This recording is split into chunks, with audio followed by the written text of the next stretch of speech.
Okay. So I'll start off by level setting and beginning the presentation today with discussing the cyber risk landscape. Many clients I talk to believe that when they're talking about cyber risk, they don't quite understand who the adversaries are, who's attacking them, why they're doing it, when they're doing it, and for what purposes, right? And so oftentimes executives are left with an unknown element about the cyber risk landscape. So what I want to do is start off today with placing it in context. So for example, you're not going to see this picture up here on the left. This is a picture from a Chinese hacker event in China with the People's Liberation Army. You're not going to find that on Google, but these are individuals out there. They have events just like this where they network and share ideas, strategies, and approaches about how to attack the market. And then, of course, you have Russia, and they don't do anything, according to Putin. But I will tell you for a fact they do a lot. And oftentimes the Russians are present in networks, and you don't quite know they're there, even your IT people.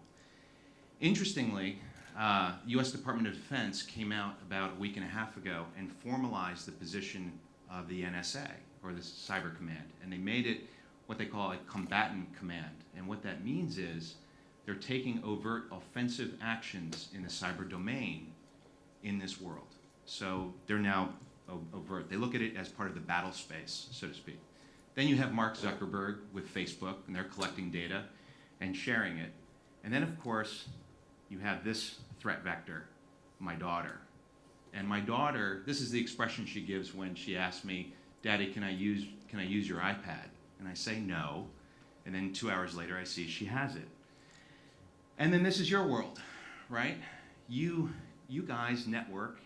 You look at events. You go to events like North Shipping, Posidonia is coming up, and you'll probably talk with a number of vendors. And I can tell you, from the attacker's perspective, when you look at these events, these events are rich in details and information that can be collected and used against you in your organization.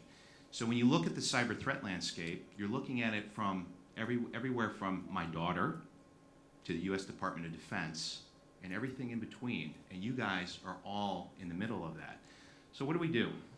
So the IMO is trying to come to terms with this, right? And now what they're advocating, and they basically made requirement, is to incorporate cyber risk management into your SMS, right? So they're looking at ways to adopt cyber risk management best practices inside existing framework that you guys operate in. And what's also interesting is when you look at this language is also talking about a holistic approach to managing cyber risk. And I can tell you, when you look at the shipping industry, most of you work for companies that are family-owned businesses or publicly traded businesses. And we're talking about high net worth individuals, families. And so this is something that the IMO is trying to drive in terms of best practices. So when we look at the IMO, they reference different standards. And if you look at the actual language in the IMO documentation, you have the guidelines that BIMCO has published. You also have two other standards that are referenced, the ISO 27001, and you also have the NIST Cybersecurity Framework. And these are things they're trying to push. And when we look at it, these are the little bit more easy to understand here.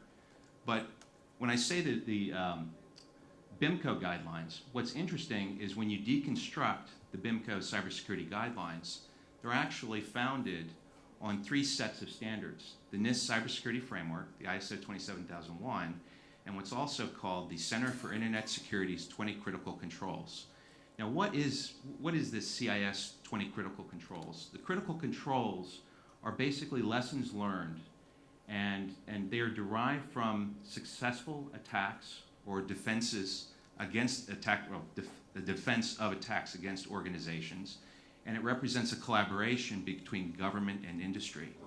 The CIS 20 controls were recently updated to version 7, and so they periodically go through these revisions based on the changing threat landscape to your organization.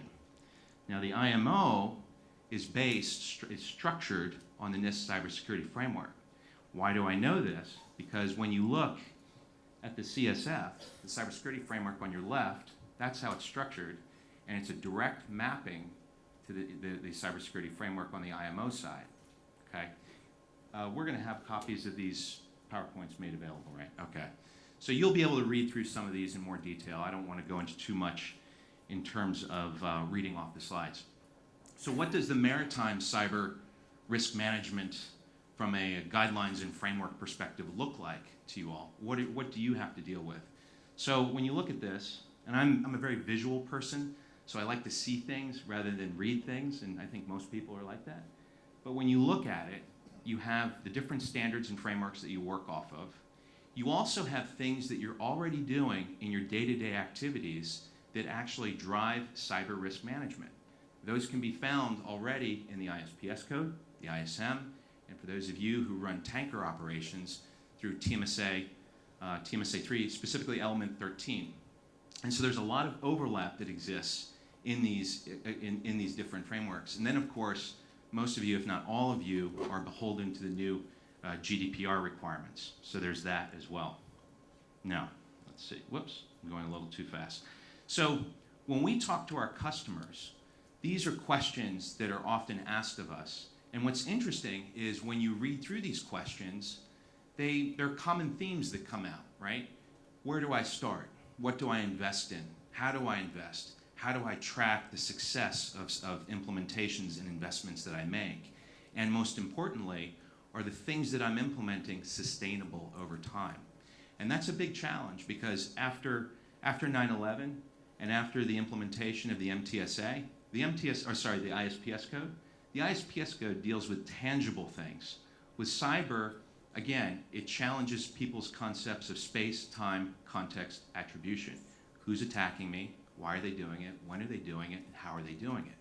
So these are big challenges that organizations face. And every industry is faced with these same questions, right? But oftentimes I'm asked by ship owners, well, nothing's happened to me, so why should I do anything? Well, most likely something has happened to you and you're just not aware of it, or something will happen to you. And really at that point, it's about how are you going to best respond and be what's called a cyber resilient organization. So when we look at the challenges in the marine space, when we sit in front of customers, what are the themes that come out when we talk to our clients? First one is competitive imperatives. These are economic imperatives, right? Your business is operating in an industry that is framed by very competitive rates. The profit margins are very narrow. So anything that takes away from that is always going to be questions. The other thing is cyber risk is pervasive. When you look at cyber risk, hopefully from my first slide, it will emphasize to you, when you look at cyber risk in your organization, it's not just about the fleet or a single vessel, it's about the entire organization, from the office headquarters to the fleet, and actually to your own cyber ecosystems. And in my ecosystem, I deal with my daughter and her iPad, and she does get the iPad every once in a while. And so when you look at that battle space, that risk landscape, you've got militaries, you've got criminal organizations, and you've got personal trust relationships that can all be exploited and leveraged. The other thing is, and this is what will probably come out in some of the subsequent presentations, is that cyber risk is actually hard to quantify. How do you measure or quantify risk associated with cyber threats that you can't quite understand? So one of the ways to do that is through loss analysis and evaluating risks in terms of loss scenarios and putting quantification against those different losses. And those are some of the things that can actually be tested in tabletop exercises. And then finally, culture. Culture is a big challenge. I would say culture is probably your greatest challenge that's facing you in your industry. So often I'm faced in working with clients where they come to the table and they say, this is not my responsibility. Cyber risk has nothing to do with me. It's the IT guy. And I can tell you for a fact, it's not just the IT guy or woman. It's everybody inside the organization. And again, just to emphasize the point, that goes to your own personal cyber trust relationships. And one of the ways to go into an organization is actually through family relationships and friends.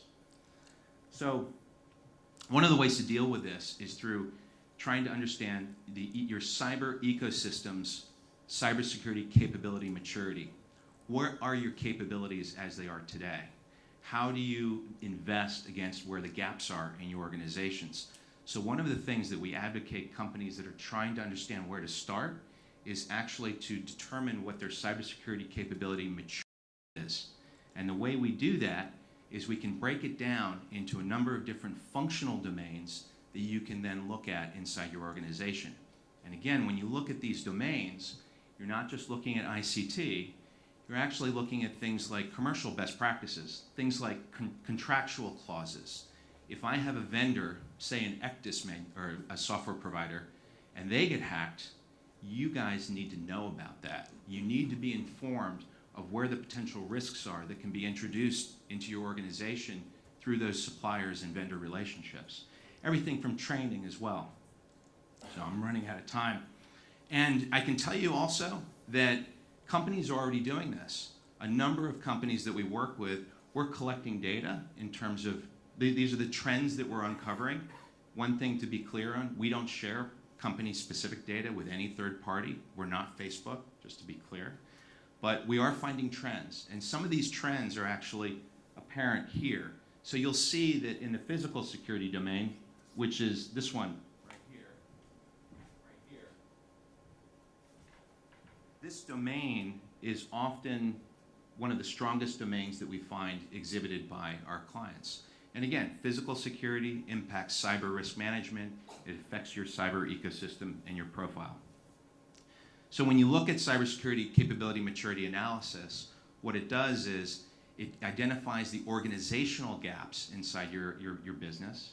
It identifies where to allocate efficiently resources to address those gaps. And it also provides you with the ability to benchmark and track your change over time and to demonstrate improvement. And why is that important? Well, one of the reasons that's important is because of insurance. And insurance will be discussed in just a little bit. So where are we? So this is the risk curve, right? So when you look on the vertical, that's risk. That's your cybersecurity risk. Your capabilities is the horizontal curve. And what we're finding in the maritime industry is that most often shipping companies are in the upper left quadrant of this risk curve. And by looking at your organizational cybersecurity capability maturity, the goal is to bring you down that risk curve in a responsible fashion in a way that makes sense financially and organizationally for your business. And if you do that, you'll actually be able to support compliance efforts going forward, so when the IMO's requirements come to pass, you're ready. And that's it. Thank you very much.